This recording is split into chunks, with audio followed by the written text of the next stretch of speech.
In this video, I'll give you the easiest ways to record your podcast based on your individual podcast format. When it comes to podcasting, there are a couple ways you can do it. You can record by yourself doing a solo podcast. You can record with other people offline using some sort of software on your computer, and you can also record online remotely. For each of these scenarios, you're going to need a microphone. You're going to want to get a dynamic microphone because these are really good at picking up the sound directly in front of them and eliminating any background noise. Some that we recommend are the Audio-Technica 2100X and the Samsung Q2U. These both come with the option to plug directly into your computer via USB and also to plug into an audio interface with an XLR cord. This means that you can record in any of the scenarios that I just mentioned. When it comes to easy podcasting, recording a solo podcast is definitely the easiest way to go. The simplest way to record your podcast is by using your computer with a free software like GarageBand or Audacity, or you can get paid programs like Adobe Audition and Pro Tools. All you need is a USB microphone and one of those recording softwares that I just mentioned, and you're ready to press record. Another way to record a solo podcast episode is by using the voice recorder app on your phone. If you're doing this, I don't recommend using your phone's mic, but consider investing in a mobile mic that will give you higher audio quality. If you're looking for something a little bit more budget-friendly, or you just want to test out this idea before you invest in a microphone, wired Apple headphones with a microphone on them are actually pretty good to start a podcast with. Now, all you have to do is plug that into your phone and press record, and then you can share that audio file with your computer using a file transfer program, email, or AirDrop.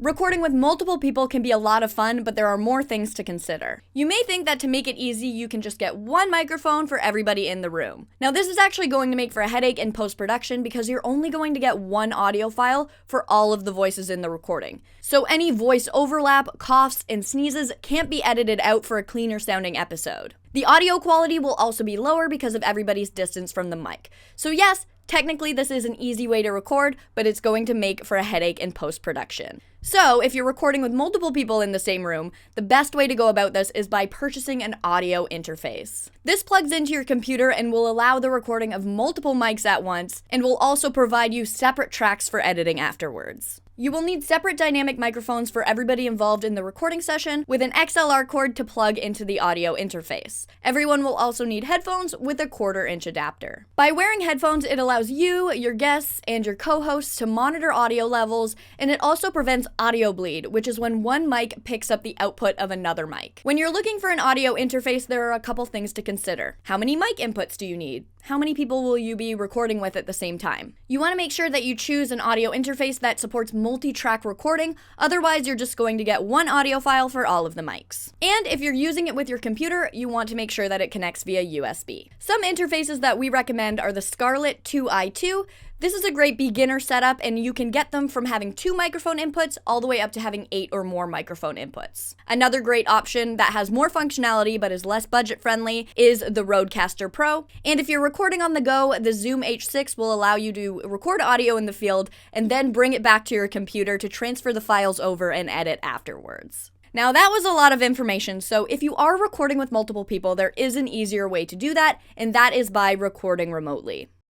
This is because it's easier to coordinate with people without them having to leave their house, and it's more budget friendly because you don't have to purchase an audio interface and microphones for everybody. When you're recording remotely, there are a couple things that you want to consider. You want a platform that will record locally on your computer so that any internet connection issues aren't going to affect your final audio file. You also want to be able to download separate tracks for everybody involved in the recording. You don't want any compression on any of your audio files, and you want something that's easy to use. Riverside is a great option for this because you can record with up to 8 people at the same time, and you can also use it for solo podcasting. It's incredibly easy to learn and understand, and it makes it easy for your guests as well.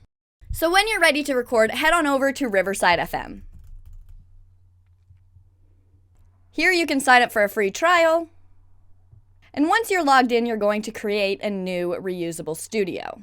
This is the Riverside Green Room where you can pick your audio input and output, and then head into the studio. This is the Riverside Studio. Riverside supports both computers and phones using the app as well. You can also host your episodes from the app, and your guests can join from wherever works for them. Here, I'll invite my guest to join the session. When your guest joins the session, you can click on record. Over at the side here, you can check their audio input and output and adjust their levels if need be. At the top, you'll see that the recording is continuously uploading, and when you're done recording, click on View All Recordings to view your files. And here you can download separate tracks for you and your guest. If you want to merge the tracks and repurpose your content, you can use our editor. I hope this video helped you figure out the most simple way to podcast for your needs. Make sure to follow us on social media and subscribe to our channel for more tips and tricks. And if you want to know the most simple way to podcast, it's going to be using our app. So check out this video next and I'll walk you through it.